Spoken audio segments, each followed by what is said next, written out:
Welcome to بولتے ہاتھ۔ میرے پیارے دوستو، آج کی ویڈیو میں ہم برج حوت پائسیز سے تعلق رکھنے والے افراد کے لیے 15 جولائی سے 9 اگست سال 2026 کے اس اہم دور کے بارے میں گفتگو کریں گے۔ علم نجوم کے مطابق یہ تقریباً 25 دن ایسے سمجھے جاتے ہیں جن میں انسان کو جلد بازی کی بجائے صبر، حکمت، غور و فکر اور اپنے ہر قدم پر احتیاط سے کام لینا چاہیے۔ اگر آپ کا تعلق برج حوت سے ہے تو اس ویڈیو کو آخر تک ضرور دیکھیے، کیونکہ ہم نہ صرف اس عرصے کے ممکنہ نجومی اثرات پر بات کریں گے بلکہ یہ بھی جانیں گے کہ کن معاملات میں احتیاط ضروری ہے، کن فیصلوں کو کچھ وقت کے لیے مؤخر کرنا بہتر سمجھا جاتا ہے، اور آخر میں چند ایسی روحانی باتیں بھی بیان کروں گا جو ہر مسلمان کے لیے باعث خیر ہیں۔ یاد رکھیں، دنیا کی ہر طاقت اللہ تعالیٰ کے حکم کے تابع ہے، اس لیے اصل بھروسہ ہمیشہ اپنے رب پر ہونا چاہیے، جبکہ علم نجوم صرف ایک تعبیر اور رائے پیش کرتا ہے۔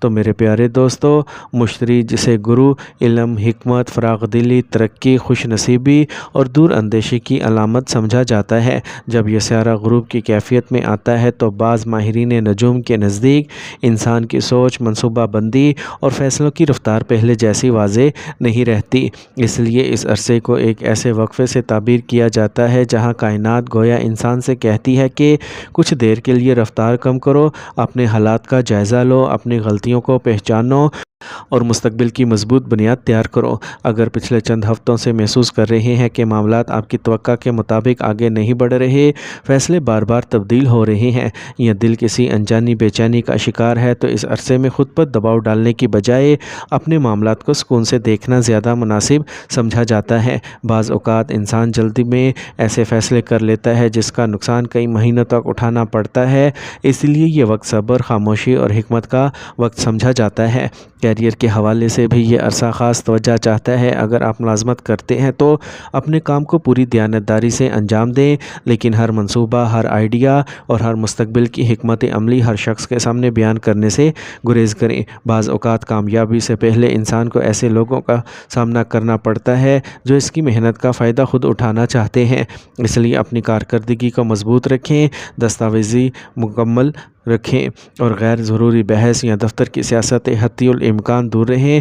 اگر کسی افسر یا ساتھی کا رویہ اچانک بدل جائے تو فوری رد عمل دینے کی بجائے تحمل سے حالات کا مشاہدہ کریں، کیونکہ وقت گزرنے کے ساتھ کئی حقیقتیں خود سامنے آ جاتی ہیں۔ اگر آپ کاروبار کرتے ہیں تو اس عرصے میں بڑے پیمانے پر سرمایہ کاری، نئی شراکت داری یا بغیر تحقیق کے کسی پر بھروسہ کرنا مناسب نہیں سمجھا جاتا۔ ہر معاہدہ اچھی طرح پڑھیں، ہر کاغذ کو بار بار دیکھیں اور کسی بھی مالی فیصلے میں جلد بازی سے بچیں۔ جو موقع پہلی نظر میں بہت زیادہ منافع بخش دکھائی دے، ضروری نہیں کہ حقیقت بھی ویسی ہو، اس لیے عقل، تجربے اور مشورے کو ہمیشہ جذبات پر ترجیح دیں۔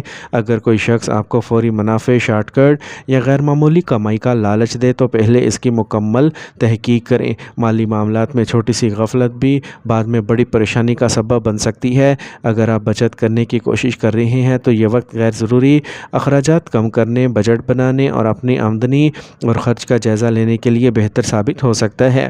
اسی طرح اگر آپ نئی ملازمت کی تلاش میں ہیں تو درخواستیں ضرور بھیجتے رہیں، اپنی مہارت میں اضافہ کریں، نئے کورسز سیکھیں اور خود کو پہلے سے زیادہ مضبوط بنائیں، کیونکہ بعض اوقات تاخیر مستقبل کی بہتر کامیابی کا راستہ بھی بن جاتی ہے۔ اس لیے اس پورے عرصے میں اپنی زبان، اپنے رویے اور اپنے فیصلوں پر خصوصی توجہ دیں۔ غصہ، ضد اور انا انسان سے ایسے فیصلے کروا دیتی ہے جن پر بعد میں افسوس ہوتا ہے، اس لیے ہر قدم سوچ سمجھ کر اٹھائیں، اپنے بڑوں سے مشورہ کریں، دعا کو اپنا معمول بنائیں اور یہ یقین رکھیں کہ اگر کوئی دروازہ وقتی طور پر بند ہوتا ہے تو اللہ تعالیٰ اس سے بہتر راستہ بھی کھول سکتا ہے۔ یہی وہ سوچ ہے جو مشکل وقت کو بھی آسان بنا دیتی ہے اور انسان کو مضبوطی کے ساتھ آگے بڑھنے کا حوصلہ دیتی ہے۔ اب بات کرتے ہیں ذاتی زندگی، صحت، خاندانی معاملات اور ان روحانی اعمال کی جو اس پورے عرصے میں آپ کے لیے باعث اطمینان بن سکتے ہیں۔ اگر آپ برج حوت سے تعلق رکھتے ہیں تو اس دوران کوشش کریں کہ اپنے گھر کے ماحول کو پرسکون رکھیں۔ بعض اوقات معمولی باتیں بھی غلط فہمیوں کا سبب بن جاتی ہیں، اس لیے ہر معاملے میں برداشت اور نرم مزاجی اختیار کریں۔ اگر شریک حیات کسی بات پر ناراض ہو جائیں تو جواب میں سخت لہجہ اختیار کرنے کی بجائے مناسب وقت کا انتظار کریں، کیونکہ وقتی خاموشی اکثر بڑے جھگڑوں کو ختم کر دیتی ہے۔ والدین کی خدمت، ان کی دعائیں اور ان کی رضا کو اپنی زندگی کا حصہ بنائیں، کیونکہ بزرگوں کی دعا انسان کی زندگی میں برکت کا سبب بنتی ہے۔ اگر آپ کے بچے ہیں تو ان کی تعلیم و تربیت اور صحت پر خصوصی توجہ دیں، ان کے ساتھ وقت گزاریں، ان کی بات غور سے سنیں اور انہیں احساس دلائیں کہ آپ ہر حال میں ان کے ساتھ کھڑے ہیں۔ اگر بچے پڑھائی میں کمزور محسوس ہوں تو ڈانٹنے کی بجائے ان کی رہنمائی کریں، کیونکہ محبت سے تربیت ہمیشہ دیر پا اثر چھوڑتی ہے۔ صحت کے اعتبار سے بھی اس عرصے میں احتیاط ضروری سمجھی جاتی ہے۔ اپنی خوراک سادہ رکھیں، باہر کے غیر معیاری کھانوں سے پرہیز کریں، پانی مناسب مقدار میں پئیں، نیند پوری کریں اور اگر پہلے سے کسی بیماری کا علاج چل رہا ہے تو ڈاکٹر کی ہدایات پر باقاعدگی سے عمل کریں۔ معدے اور نظام ہاضمہ کا خاص خیال رکھیں، کیونکہ بے احتیاطی چھوٹی سی تکلیف کو بھی بڑا مسئلہ بنا سکتی ہے۔ تھوڑی دیر پیدل چلنے کی عادت اپنائیں، ہلکی ورزش کریں اور ذہنی دباؤ کو اپنے اوپر حاوی نہ ہونے دیں۔ یاد رکھیں، مضبوط جسم اور پرسکون ذہن انسان کے ہر فیصلے کو بہتر بنانے میں مدد دیتے ہیں۔ اگر آپ تعلیم حاصل کر رہے ہیں تو اس دوران اپنی توجہ صرف اپنی محنت پر رکھیں، دوسروں سے مقابلہ کرنے کی بجائے اپنی کارکردگی بہتر بنانے کی کوشش کریں۔ جو طلباء امتحانات کی تیاری کر رہے ہیں وہ سوشل میڈیا اور فضول مصروفیات سے کچھ فاصلے پر رہیں، کیونکہ یہی وقت مستقبل کی بنیاد مضبوط کرنے کا ہو سکتا ہے۔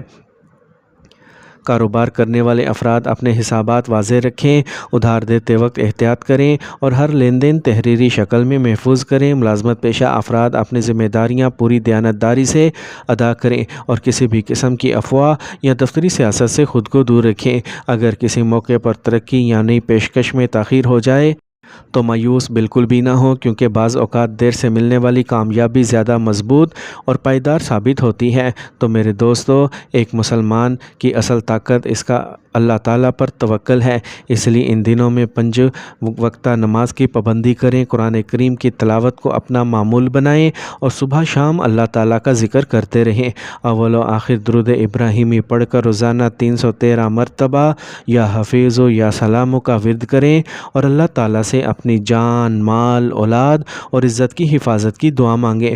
ہر فرض نماز کے بعد آیت الکرسی پڑھنے کی عادت ڈالیں اور اپنے گھر والوں کو بھی اس کی ترغیب دیں۔ اپنی استطاعت کے مطابق صدقہ خیرات کریں، کیونکہ صدقہ مصیبتوں کو ٹالنے کا ایک بہترین ذریعہ ہے۔ اگر آپ کو حسد یا بری نظر کا خوف محسوس ہو تو صبح شام سورہ فلق اور سورہ ناس کی تلاوت کریں اور اللہ تعالیٰ سے اپنی حفاظت کی دعا مانگیں۔